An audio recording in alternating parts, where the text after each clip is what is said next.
देखे मैं सीधा तू तो बड़ा खाली बहरा। रवि रंजन भैया हमारे बीच में एक ऐसा कलाकार बैठा है जो मेरे साथ शुरुआती दौर से सिंगिंग कर रहा है और जिससे हम बहुत कुछ सीखे अपने जीवन में। तो सोचिए कि हम टूटा फूटा गा रहे तो हमसे तो अच्छा ही गाता होगा।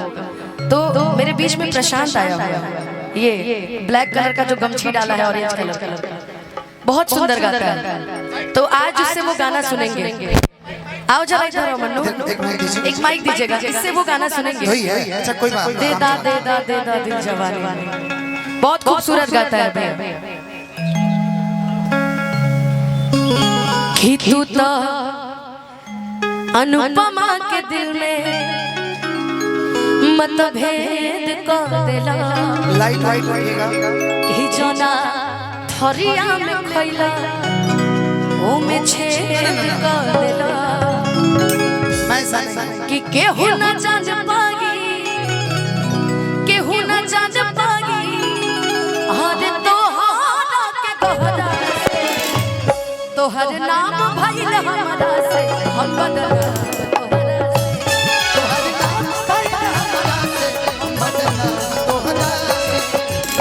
पहिले रहल पानी अब शराब हो गई, तोहरा खातिर इतना हम खराब हो गई।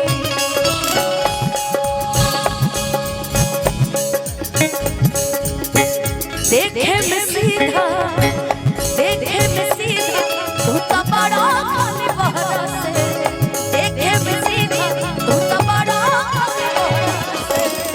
हम सुन के जाएंगे, मुझे भी निकलना है। हम तो बस निमंत्रण में हम लोग आए। तो हर नाम भाई हम बदला, तो हर नाम भाई बोलो हेलो ना एक लाइन और चल दीजिए। ये आप क्या गाना है? चलिए भैया चलिए। नजर के मत मारा सवरिया तू दादा जइबा। नजर के मत मारा सवरिया तू दादा जइबा। नजर के पान चली मारा सवरिया तू धारा जइबा। इनाम पहिले से बदनाम होगी, बदनाम कदा जइबा।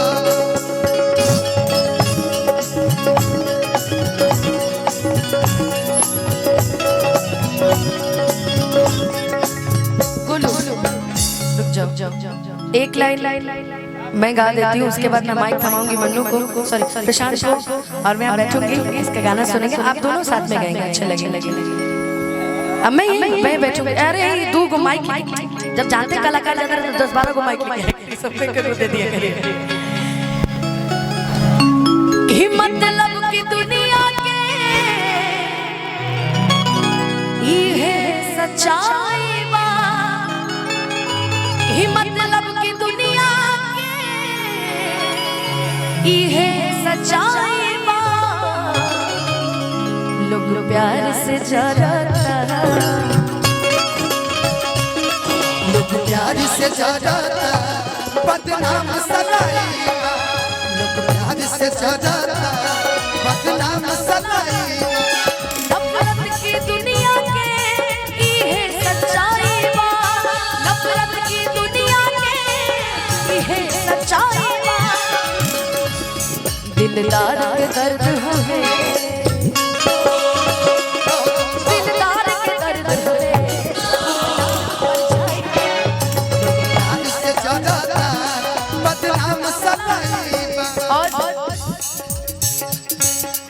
ओए राजू प्यार ना करियो टूट जाता है।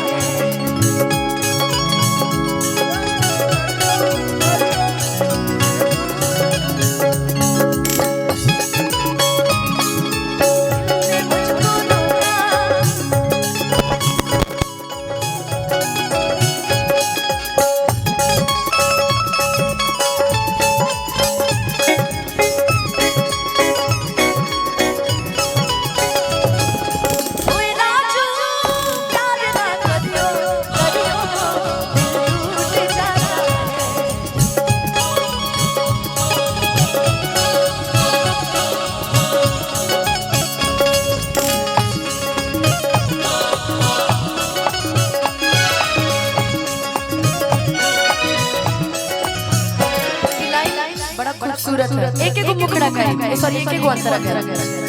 जिंदगी में बस तोहरा पूनम के रात रही,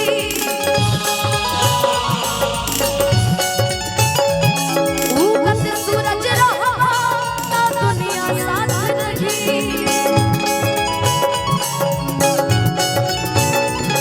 उगत सूरज रहा ना दुनिया साथ रही।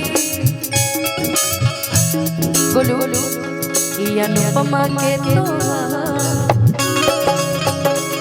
ये अनुपमा के तो किस्मत हर जाएगा, प्यार से ज्यादा बदनाम बनाएगा, प्यार से ज्यादा बदनाम बनाएगा, प्यार से ज्यादा।